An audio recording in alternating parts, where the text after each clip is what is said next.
Bismillah, alhamdulillah, wa salatu wa salam ala rasulillah wa ala alihi wa sahbihi wa bin wala. Inch'Allah ta'ala, nous allons aborder dans cette vidéo la question de la démocratie. Donc, on entend énormément de choses par rapport à ce concept, alors que certains peuples qui se sont débarrassés de leurs tyrans, d'autres sont encore en train de se sacrifier pour que la volonté du peuple et la liberté du peuple soient respectées. Certains pensent toujours que la démocratie donc serait un concept totalement en contradiction avec l'islam. Donc ils sont farouchement opposés à ce concept de la démocratie. Certains, donc pour eux, la démocratie contredirait les enseignements de l'islam. La démocratie, ça serait de kufr, de tarout. On aime bien utiliser de temps en temps comme ça des mots en arabe qui font peur. Donc attention, démocratie c'est tarout. Tarout, donc une fausse divinité. La démocratie serait une fausse divinité. Donc il jette l'anathème sur quiconque appellerait à la démocratie. Mais en réalité, le problème ici, pour parler de la démocratie ou pour statuer sur la démocratie ou même pour critiquer la démocratie, normalement, il faut définir de quoi on parle. Parce que énormément de personnes, dès lors qu'on parle du mot démocratie, donc forcément c'est mauvais, parce que démocratie c'est telle ou telle chose, donc c'est haram, c'est du shirk, c'est bid'a, c'est kufr, etc.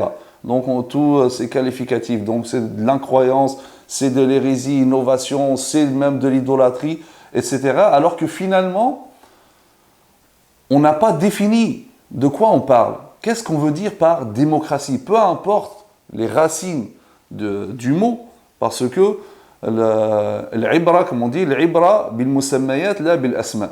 Donc l'enseignement est tiré du contenu et non pas du mot, du terme en soi. Donc avant de juger une personne qui parle de démocratie ou des peuples qui veulent appliquer la démocratie pour choisir eux-mêmes celui qui va les gouverner, avant de critiquer la démocratie, il faut qu'on se mette d'accord qu'est-ce qu'on veut dire par la démocratie. Car, comme on dit, donc statuer sur une chose est en fonction de sa conception. On ne peut pas statuer sur quelque chose si on n'a pas défini cette chose. Donc, tout d'abord, qu'est-ce qu'on veut dire par démocratie? Parce qu'en réalité, juste il suffit de définir pour voir que finalement, vous allez voir que tout le monde est d'accord. Alors, prenons certaines définitions de ceux qui l'ont appliqué, notamment si on prend la définition d'Abraham Lincoln, donc le 16e président des États-Unis. La démocratie, c'est quoi? Selon sa formule, donc, c'est le gouvernement du peuple, par le peuple, pour le peuple. C'est le gouvernement du peuple, par le peuple, pour le peuple. Donc, c'est la définition couramment reprise.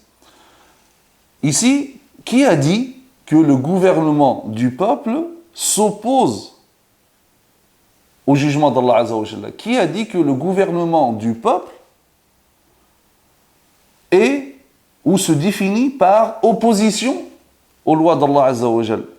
Non, personne n'a dit ça. En réalité, et c'est les définitions modernes, ce qu'on veut dire maintenant par la démocratie, donc un gouvernement est dit démocratique par opposition au système monarchique. C'est ça, voilà ce qu'on veut dire par la démocratie. Donc quand on parle, on veut un gouvernement démocratique, c'est-à-dire qu'on ne veut pas d'une monarchie. On ne veut pas d'un gouvernement imposé au peuple. Et là, du coup, en quoi ça contredirait l'islam?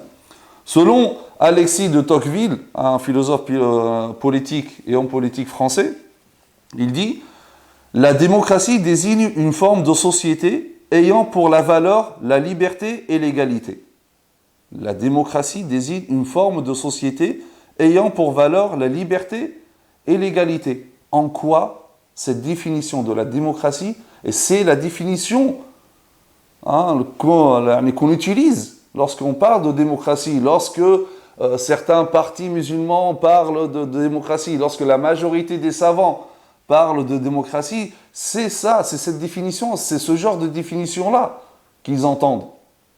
Donc, démocratie désigne une forme de société ayant pour valeur la liberté et l'égalité. En quoi cela contredit l'islam? Bien sûr, bien qu'on va tout développer, mais d'une manière générale, lorsqu'on entend les fatwas sur la démocratie, il ne faut pas se leurrer, nous savons tous que ce genre de fatwas, c'est des fatwas politiques, émis par des savants de certains pays, qui sont la caution légitime et religieuse du pouvoir monarchique en place.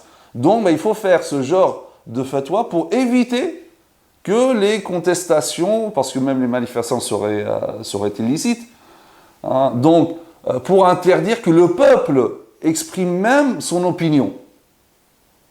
Et donc, tout ce qui vient de la démocratie, donc la liberté d'expression, l'égalité, etc., donc on va tout interdire lorsqu'on interdit la démocratie pour que le monarque donc s'installe confortablement et incontestablement sur son trône. C'est tout simplement ça, ce genre de fatwa, et il suffit de voir de quels savants viennent ce genre de fatwa. Alors revenons à cette conception de la démocratie. Pour vraiment statuer sur la démocratie, il faut savoir donc c'est quoi la démocratie. On a donné les définitions de la démocratie que nous entendons. Mais aussi la démocratie est constituée d'éléments. Donc il y a des éléments constitutifs, des principaux éléments qui constituent la démocratie. C'est quoi ces éléments de la démocratie? Et ça, c'est répandu par tout le monde, c'est universel.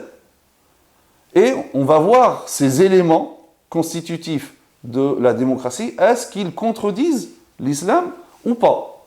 C'est comme ça que nous devons juger. C'est pas juste jeter l'anathème comme ça d'une manière générale, et voilà, la démocratie, ça vient des koufars, donc c'est haram. C'est vraiment très réducteur.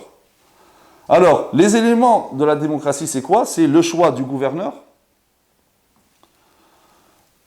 un état de droit, le suffrage universel, le fait pour l'élu d'avoir à rendre des comptes devant ses électeurs, et la séparation des pouvoirs. Ça, c'est les éléments principaux de la démocratie. Je répète, le choix du gouverneur, donc la liberté de choisir le gouverneur, un état de droit, le suffrage universel, le fait pour l'élu d'avoir à rendre des comptes devant ses électeurs, et la séparation des pouvoirs. La question, donc, y a-t-il une contradiction entre ces principes sur lesquels se fonde la démocratie et les références islamiques?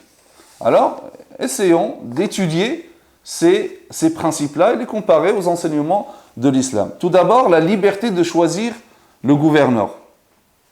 Donc ça, c'est le premier élément de la démocratie. Donc, c'est la liberté de choisir le gouverneur. Selon l'islam, selon la loi islamique, il appartient au peuple de choisir en toute liberté, selon sa volonté, donc son président, son gouverneur, son imam, son calife, peu importe l'intitulé. Il ne faut pas s'arrêter sur l'intitulé, mais sur la fonction, celui qui va les diriger. Donc, c'est-à-dire qu'en islam, il est interdit d'imposer un gouverneur au peuple qu'il n'accepte pas. Si le peuple n'accepte pas ce gouverneur, on n'a pas le droit d'imposer un gouverneur à un peuple. Et regardez, même par rapport à la salat. Par rapport à la salat, l'islam interdit que les gens soient dirigés par un imam qu'ils n'acceptent pas, qu'ils détestent. Le prophète sallallahu alayhi wa sallam dit 3 catégories de personnes dont la prière ne s'élèvera pas au-dessus de leur tête. Et ici, parmi ces gens-là, un homme qui dirige des gens alors que ces derniers le détestent. Ça, c'est pour la salat, ça, c'est pour ce qu'on appelle l'imam as-sughra, pour l'imam mineur. Un imam, il faut qu'on le choisisse, il ne faut pas qu'on nous mette un imam à la prière, donc qu'on n'aime pas, qu'on n'accepte pas. Alors que dire de l'imama al-kubra, de la imama majeure? Donc, il appartient aux musulmans, et c'est leur droit de choisir, donc, choisir librement leur chef d'État par le biais de ce qu'on appelle el bay'a, l'allégeance. C'est-à-dire que les gens n'ont à reconnaître aucun gouverneur à moins qu'il lui prête le serment d'allégeance. S'ils ne lui ont pas prêté le serment d'allégeance, c'est-à-dire qu'ils ne l'ont pas reconnu, ils n'ont pas justement à le reconnaître. Donc, et cette allégeance, le bay'a, doit être bay'a am. Ça doit être une allégeance générale. Et si on voit l'investiture des califes, notamment les 4 premiers califes, les califes bien guidés, on voit que ce procédé de cette liberté de choix a été respecté à la lettre. Regardez concernant Abu Bakr, radiyallahu anhu, donc sans rentrer dans tous les détails, il y a eu donc un débat démocratique, libre, entre l'Ansar, les Médinois, les émigrés, représentés par Abu Bakr, Omar, Abu Ubaïda Amr al-Jarrah, et en toute liberté, ils ont fini par accepter et par choisir Abu Bakr radiyallahu anhu en toute liberté. Et bien sûr, ce choix, attention, ce choix n'a pas fait de Abu Bakr calife. Comme le dit Ibn Taymiyyah dans Minhaj al-Sunnah al-Nabawiyya, c'est que si jamais les autres compagnons n'avaient pas accepté, ou si tous les autres musulmans n'auraient pas accepté, Abu Bakr ne serait pas calife. Abu Bakr devient calife avec le bay'a al-amma, il y a le bay'a al-khassa, donc ça c'est l'allégeance de ce groupe d'élite entre les compagnons, mais pour que le calife devienne véritablement calife, il faut l'allégeance générale de tous les musulmans. Donc, le califat d'Abu Bakr, effectivement, a été établi après par l'allégeance des gens. Et d'ailleurs, comme je dis, donc, les musulmans, il leur appartenait de refuser ce choix. Donc, rien ne les obligeait à accepter Abu Bakr, mais ils l'ont fait librement, sans aucune contrainte. Et d'ailleurs, surtout à cette époque-là, donc, les musulmans n'étaient pas de nature de se laisser imposer quoi que ce soit, comme nous dit il suffit de voir l'histoire. Ensuite, pour Omar, lorsque Abu Bakr était durant sa maladie de mort, là on est venu le voir, on lui dit, et ils insistent auprès de Abu Bakr pour désigner un successeur. Ou plus justement, pour proposer un successeur. Au départ, Abu Bakr a refusé parce que c'est une chose que le prophète sallallahu n'a pas faite. Mais sous l'assistance des musulmans, Abu Bakr a fini donc par proposer quelqu'un qui n'a aucun lien de parenté avec lui, il n'y a aucun intérêt commun entre les deux. C'était qui? C'est Omar, radiyallahu anhu. Mais là encore, Omar n'est pas devenu calife parce que Abu Bakr l'a nommé, ou parce que l'élite parmi les compagnons donc, lui ont prêté allégeance, mais parce que après tous les musulmans ont prêté allégeance, et là encore, on aurait pu refuser le choix, les compagnons, la liberté était très précieuse à cette époque-là, donc chez les compagnons, chez les musulmans, et les Arabes d'une manière générale, donc ils auraient pu refuser Omar s'ils ne voulaient pas, et ils n'étaient pas obligés donc d'accepter Omar. Mais ils l'ont fait, ils l'ont accepté librement, et c'est comme ça que Omar est devenu calife après l'allégeance de tout le monde. Et ensuite, après Omar, lorsque Omar a été mortellement blessé, donc là encore, on essaye, pour éviter la discorde, etc., qu'il suggère quelqu'un. Il refuse, par contre, il va composer un conseil consultatif. Un conseil consultatif, et c'est à eux de choisir donc un calife.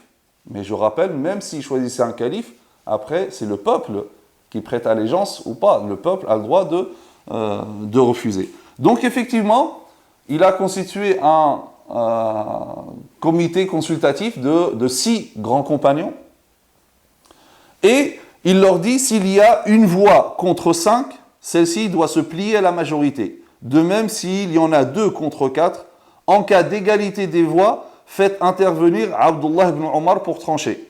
Si vous ne l'acceptez pas, l'avis prépondérant sera celui du groupe dans lequel se trouve Abdurrahman ibn Auf. Donc, Abdurrahman ibn Auf, lui, a proposé au groupe une solution ou une idée. Il dit, moi, je me retire de le khilafa, moi, je ne suis pas concerné par le khilafa, mais laissez-moi, donnez-moi cette possibilité de faire une enquête pour proposer après qui les gens veulent comme calife. Effectivement, on dit donc c'est toi qui vas choisir. Et Abdurrahman ibn Auf, il a consulté tous les musulmans de Médine, hommes, femmes, même enfants, tout le monde. Et ce qui est sorti de cette consultation générale, il y avait deux noms, Uthman ou Ali, radiyallahu anhuma. Donc Abdurrahman ibn Auf dit voilà, maintenant il y a deux noms qui se distinguent, Ali ou Omar. Donc maintenant Ali ou Uthman. Donc il leur dit maintenant, lui il va proposer un nom et à chacun il va, si on veut dire avec les expressions modernes, il va demander le projet, le programme de chacun. Donc,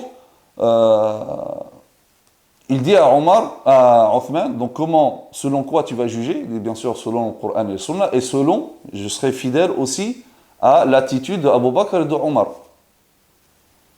Il va voir Ali, et toi, comment tu vas juger? Il dit, moi, c'est selon le Coran et la Sunna, et selon mon ijtihad.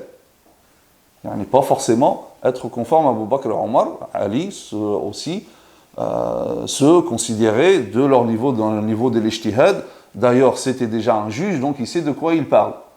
Et Abdurrahman, donc, a penché pour Uthman, parce qu'il a dit qu'il voulait être fidèle à Abu Bakr et Omar, étant donné donc, le succès qu'a eu Abu Bakr et Omar, donc il a dit, donc je propose, ce sera Uthman. Là encore, bien sûr, ceux-là ont prêté allégeance, mais il n'est devenu calife que lorsque tout le monde a prêté allégeance. Donc, ensuite, pour le quatrième calife, pour Ali, après l'assassinat de Uthman, là, les grands compagnons sont venus voir à Médine, donc Ali, et ils ont insisté auprès de Ali pour qu'il accepte le califat. Ali, au départ, a refusé, mais sous leur insistance, donc il a fini par accepter, et la majorité des musulmans, bien sûr, lui ont prêté allégeance. Donc on voit que le libre choix ou la liberté de choisir le gouverneur, c'est un élément fondamental de l'islam, c'est un principe donc, de l'islam. Donc cet élément de la démocratie est totalement compatible avec l'islam. Et d'ailleurs, l'islam, donc, il l'a déjà énoncé depuis 14 siècles. Donc, pour certains qui disent non, il n'y a pas la démocratie, il faut appliquer le système islamique. Mais c'est ça le système islamique, c'est choisir son gouverneur. Le système islamique, il faut que ce soit une monarchie qu'on nous impose. C'est ça le modèle islamique? Pas du tout. Donc, regardez, le principe, c'est la liberté. Regardez, le procédé, il change. Regardez, 4 califes, il y avait un procédé à chaque fois. Pour dire qu'il n'y a pas un modèle précis. Certains croient que tout l'islam, donc, c'est que des choses qui sont bien déterminées, on ne peut pas en sortir. Surtout lorsqu'on parle de moyens et non pas de principe. Le principe, c'est la liberté de choisir le gouverneur. Le moyen, regardez, d'un calife à l'autre, on est juste encore les 4 califes, et pourtant, ça n'a pas été la même chose pour chacun. Donc, il n'y a pas un modèle en soi. Et donc, l'islam ordonne le fait que les musulmans doivent, il leur appartient de choisir leur gouverneur. On n'a pas le droit de leur imposer un gouverneur, et l'islam est donc radicalement contre la tyrannie, contre la dictature. C'est pour ça qu'on parle de démocratie, ou le gouvernement démocratique, c'est que c'est par opposition à la dictature. aux monarchies injustes, etc. Et d'ailleurs, on voit dans le Coran, quand Allah Azza wa Jalla, donc, il dénonce la dictature en parlant de Pharaon. Inna Pharaon ala fil ard. Pharaon était un tyran sur terre. Et quand il parle de ce trio maléfique, il dit wa Qaruna wa Pharaon wa Haman wa laqad ja'ahum Musa bil bayinati fastakbaru fil ard. De même, nous détruisîmes donc Qarun, Corée, Pharaon et Haman, alors que Moïse leur apporta des preuves, ils firent preuve d'arrogance, de tyrannie sur terre. Donc ici, le Coran réunit une coalition maléfique. Le gouverneur tyran, donc qui gouverne par la terreur, représenté par Pharaon, le politicien opportuniste et arriviste qui met sa compétence au service de la tyrannie, du tyran, afin de consolider son pouvoir et de dompter son peuple, à l'instar de Haman, et le capitaliste, un féodal, qui profite du régime du tyran et qui met sa richesse au service de ce dernier pour lui permettre de profiter du peuple pour ramasser les fortunes, comme Qarun. Regardez ce trio, donc Qarun, wa Fir'aun, wa Haman. Donc le Coran dénonce cette dictature et cette tyrannie. Deuxième élément de la démocratie, c'est le suffrage universel. Donc, nous avons dit que la liberté de choisir le gouverneur, c'est un principe fondamental de l'islam. Mais maintenant, la question, comment le choisir? Beaucoup, ça revient toujours dans les commentaires lorsqu'on parle de démocratie. Non, c'est pas la démocratie, il n'y a pas les votes, il faut revenir au système musulman. Mais c'est quoi? Et à chaque fois qu'on pose cette question, dites-nous, c'est quoi ce système? Personne ne répond, mais parce qu'il n'y en a pas. Dans le moyen, dit maintenant, la loi islamique, c'est de dire le peuple doit choisir, c'est à lui de choisir son gouvernement. Mais comment? Par quel moyen? Là, il existe de nos jours un moyen moderne que les hommes ont acquis après une longue expérience avec la dictature et la tyrannie. C'est pas venu du jour au lendemain. Ces élections, etc., parlement, etc., ça aboutit après une longue expérience avec la tyrannie et la dictature. Donc, c'est le suffrage universel. Alors, certains diront, non, c'est un système étranger à l'histoire de l'islam. La réponse est que, tout d'abord, ce n'est pas une question purement cultuelle, l'ibadat. Elle relève du profane. Et tout ce qui relève du profane, la règle, c'est ne pas de voir est-ce que ça existait du temps du prophète sallam ou pas. La règle, en matière du profane, c'est de voir est-ce qu'il y a un intérêt pour la communauté, est-ce qu'il y a quelque chose qui contredit donc ce principe. Donc, et là, on va voir que non. Et d'ailleurs, c'est dans ce sens que le prophète sallam, lorsque Salman al-Farisi lui a indiqué la ruse du fossé pour protéger Médine, le prophète sallam n'a jamais dit non, ça c'est une ruse perse, on ne connaît pas ça, donc on ne l'applique pas. Non, il l'a appliqué. Pourquoi? Parce que c'est un intérêt et il n'y a aucun texte dans le Coran qui vient contredire cela. Le prophète sallam lui-même, lorsqu'il a commencé à envoyer des lettres aux différents rois, on a dit au prophète sallam, les rois ne donnent aucune considération aux lettres qui ne sont pas cachetées, sur lesquelles il n'y a pas un sceau, khatam. Donc on a suggéré au prophète sallam d'avoir son khatam. Effectivement, donc le prophète sallam a ordonné qu'on lui fasse un sceau. Pourtant, c'est un système emprunté donc des autres nations, des autres peuples. Omar radhiyallahu anhu lui-même, il a emprunté le système des impôts fonciers, ce qu'on appelle le kharaj, des Perses. Il n'a pas dit non, ça c'est des kuffars, tout ça, ce n'est pas dans notre histoire, où le prophète sallam ne l'a pas fait. Le kharaj, les impôts fonciers, n'existaient pas du temps du prophète sallallahu alayhi wa sallam. Mais Omar l'a fait, il a emprunté des Perses. L'établissement des registres administratifs, Omar les a empruntés des Byzantins. Aucun compagnon ne dit, mais tu fais quoi? Ça n'existait pas du temps du prophète sallallahu alayhi wa sallam. C'est un système de kuffar, ça n'appartient pas à notre islam, etc. Parce que la règle, c'est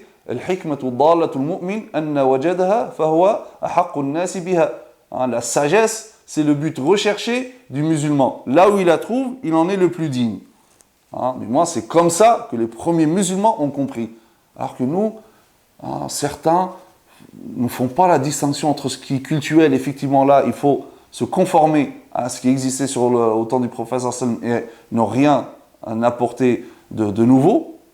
Sinon, ça rentre dans ce qu'on appelle le bid'a, l'innovation. Et le domaine du profane, où là, c'est les moyens, etc. On peut prendre ce qui représente un intérêt pour les musulmans et bien sûr qui ne contredit aucun principe ou aucun texte religieux.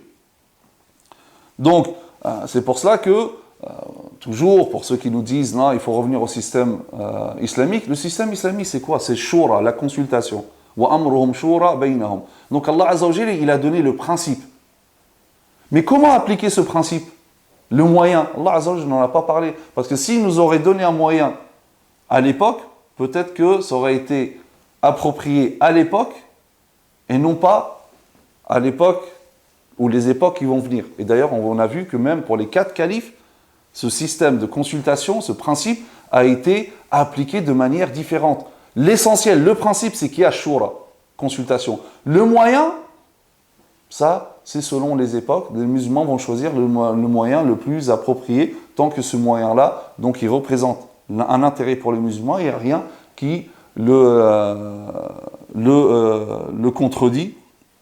Et d'ailleurs, dans l'exemple de Omar avec le comité de consultation, cette notion de votation, elle existait déjà. Ce qu'il parlait, c'est une loi contre 5, ou etc., etc. Donc, il n'y a rien qui contredit l'islam si on veut appliquer un shura par le biais du suffrage universel. Ce n'est pas de shirk, ce n'est pas de kufr ou quoi que ce soit, ou c'est pas parce que c'est emprunté, ce modèle est emprunté des non-musulmans, que forcément c'est une interdiction. On a vu des exemples très clairs par rapport à cela. Ensuite, autre élément constitutif de la démocratie, c'est la liberté du peuple de choisir ses représentants. Donc, il appartient également au peuple de choisir ses représentants. Donc, le conseil consultatif, l'assemblée générale, peu importe les intitulés. Le problème de certains, c'est qu'ils sont trop focalisés, figés sur les appellations. Peu importe, l'appellation, elle peut évoluer. L'essentiel, c'est le contenu, c'est que le sens est toujours le même. Et ça, c'est ce que les musulmans appellent Ahlul Hal wal Aqd. Donc, Ahlul Hal wal Aqd, c'est en fait, ça c'était connu, c'était le système de société, le type de société de l'époque. À l'époque, la société, c'est simple, c'était donc une société tribale, il y avait des tribus, il y avait les chefs de tribus. Donc, Ahlul Hal wal Aqd, donc les gens compétents qui formaient donc le conseil consultatif, c'était donc les chefs de tribus, c'était les grands savants, les notables ou les sages qui faisaient figure de référence. Dans cette société, ces gens-là, s'ils se mettent d'accord sur quelque chose, tous les autres suivent. C'était tous des chefs de clans, de tribus, et ensuite les grands compagnons comme par rapport au comité consultatif de Omar. Donc c'est les plus grands compagnons. En général, les gens vont les suivre. Donc ce qu'on appelle Ahl al-Hal wal-Aqd. Donc à l'époque, c'était facile de les trouver ceux-là. Les chefs de tribus, on les connaissait, les chefs de clans, après donc les grands compagnons, etc. Mais de nos jours, Ahlul Hal wal-Aqd, ils ne sont plus identifiables. Maintenant, avec l'expansion de la société et la complexité des sociétés, c'est fini. Ce système tribal avec des chefs de tribus et des personnes que les autres suivent, c'est fini. Donc, comment désigner parmi ces millions de musulmans Ahlul Hal wal-Aqd? Comment? Le seul moyen, c'est la votation. Il n'y a pas un autre moyen. Là, c'est fini. Le problème, c'est que, quand j'ai dit, c'est Lorsqu'on parle de l'islam, certains croient revenir au modèle de la société de l'époque, il y a 14 siècles. Mais ça, c'est pas possible. Une société évolue. Les principes restent immuables. Mais après, là, on est de l'ordre des moyens. Mais c'est fini ce temps des tribus avec les chefs de clans, etc. Les grands compagnons que tout le monde suivait. C'est fini ce temps-là. Donc, qu'est-ce qu'on fait maintenant pour choisir les représentants? Ce qu'on appelle Ahl al-Hal wal-Aqd. Donc, forcément, il faut passer par la votation. Et comme je dis, ceci n'est pas étranger à l'islam parce que Omar radhiyallahu anhu l'a appliqué dans le comité consultatif. Autre élément de la démocratie, c'est le droit de demander des comptes au gouverneur. Donc, pour l'élu, donc, il doit rendre des comptes devant ses électeurs. Donc, le peuple a le droit et même le devoir de demander des comptes. C'est ça l'amr bil ma'ruf wa nahy anil munkar en islam. Commander le bien, interdire le mal. Donc, non seulement l'amr bil ma'ruf wa nahy anil munkar, c'est un droit, mais c'est un devoir, même pour le peuple. Donc, exprimer son opinion et exprimer son mécontentement d'une manière pacifique, bien sûr, non seulement c'est un droit, c'est un devoir. Comme je vous dis, c'est fatwa anti-démocratique, anti-liberté d'expression, anti-manifestation. Bien sûr, tout le monde sait que c'est pour l'intérêt de certaines monarchies.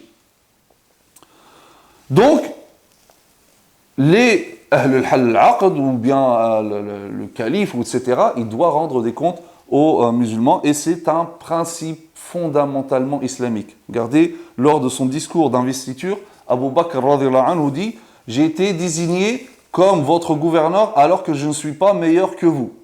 Si je fais le bien, aidez-moi. Si je fais du mal, redressez-moi. La sincérité est une responsabilité alors que le mensonge est une trahison. Le faible parmi vous est le plus fort pour moi, jusqu'à ce que je lui donne ses droits. Le plus fort parmi vous est le plus faible pour moi, jusqu'à ce que je lui prenne ce qu'il doit de droit. Obéissez-moi tant que j'obéis à Dieu vous concernant. Si je lui désobéis, alors vous ne me devez aucune obéissance. Voilà, regardez comment Abu Bakr pose ses fondements, qui sont donc islamiques. Le fait que ce n'est pas le calife qui fait ce qu'il veut, non, il doit rendre des comptes, et c'est au peuple de le redresser si jamais donc il dévie de la voie. Il est connu de Omar radhiyallahu anhu qui disait Rahimallahu man ahda ilayya uyubi. Donc, que Dieu fasse miséricorde à quiconque m'offre mes défauts. Un homme lui dit un jour Ittaqillah ya Omar. Crains Dieu, ô Omar. Là, l'un des compagnons de Omar dit dis-tu cela au commandeur du croyant? Comment tu dis ça au calife? Omar dit laisse-le dire cela. Il dit La khayra fina illam nasmaha wa la khayra fikum illam taquluha. Ou la khayra fikum illam taquluha wa la khayra fina illam nasmaha. Il n'y a point de bien en vous si vous ne le dites pas. Si vous n'exprimez pas votre opinion, il n'y a aucun mal, il n'y a aucun bien entre vous, chez vous. Et aucun bien en moi si je n'entends pas. Donc, pour voir que cet élément est fondamentalement islamique. Omar radhiyallahu anhu dit un jour, si vous voyez en moi un écart de comportement, alors redressez-moi. Un homme quelconque qui dit à Omar, par Dieu au commandeur des croyants, si nous voyons en toi un écart de comportement, nous te redresserons au fil de l'épée. Quand je dis ce principe de liberté, il était fondamentalement ancré dans la société musulmane et arabe de l'époque d'une manière générale. Et bien sûr, Omar, en disant ça, il n'a jamais ordonné à cette personne-là de l'exécuter ou de l'arrêter ou quoi que ce soit. Au contraire, il a remercié Allah Azza wa Jalla qu'il existait parmi le peuple des personnes qui le redresseront en cas d'écart au fil de l'épée.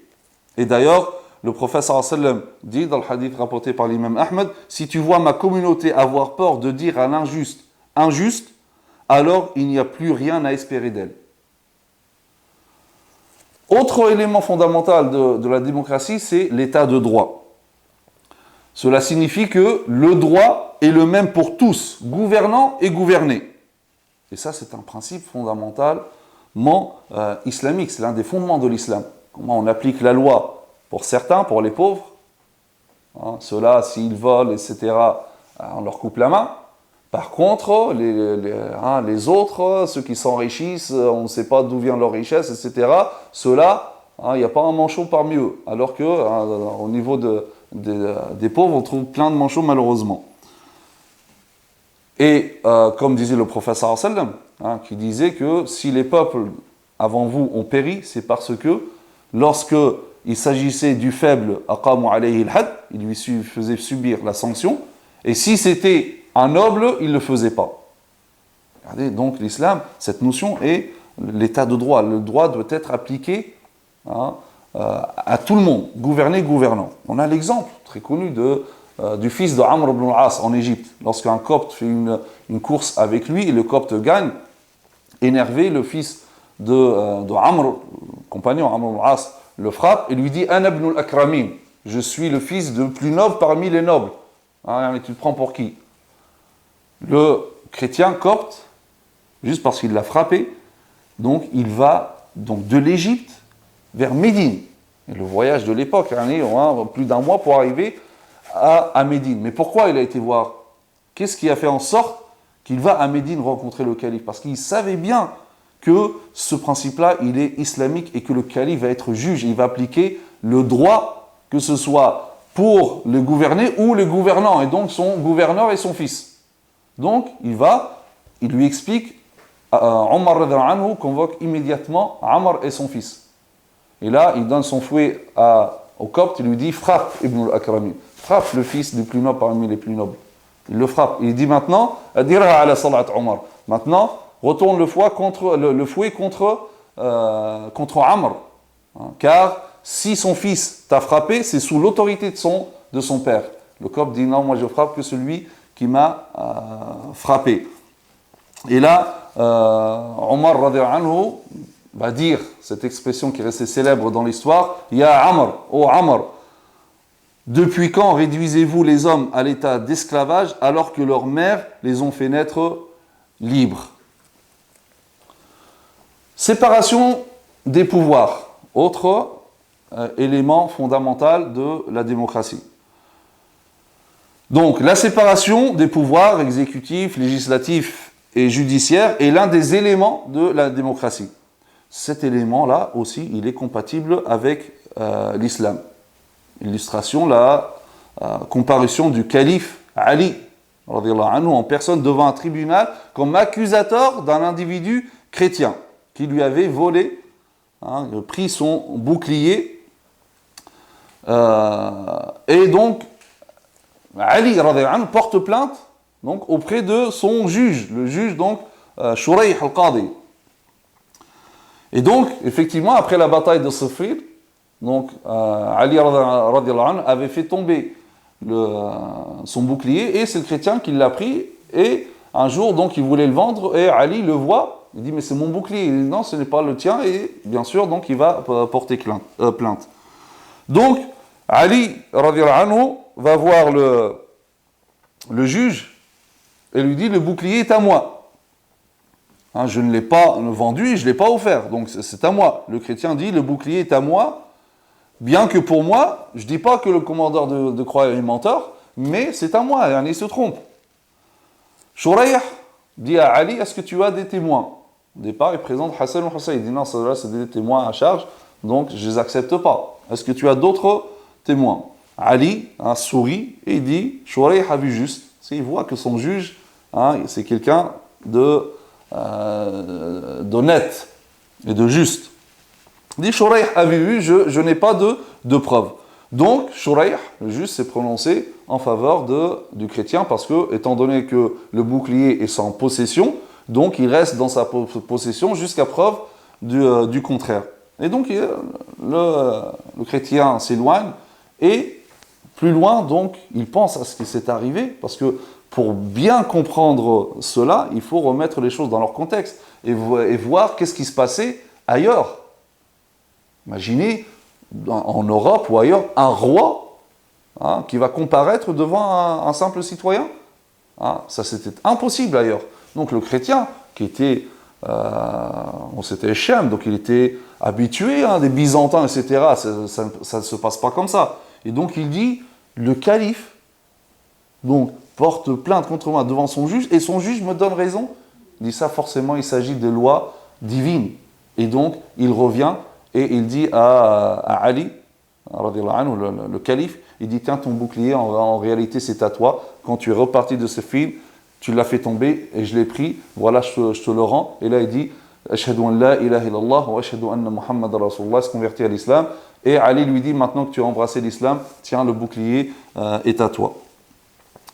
Donc, et d'ailleurs, l'indépendance du pouvoir judiciaire constitue donc l'un des éléments fondamentaux des droits de l'homme en islam. On peut voir ça à travers la missive qu'a écrit Omar ibn al-Khattab, qui a envoyé à Muawiyah, au Sham. Il lui dit, tu n'as aucun pouvoir sur Ubadah ibn Samit. Ubadah ibn Samit, c'était lui le juge en Palestine. Donc ici, Omar anhu, il a mis un terme à l'ingérence des gouverneurs dans les affaires des juges.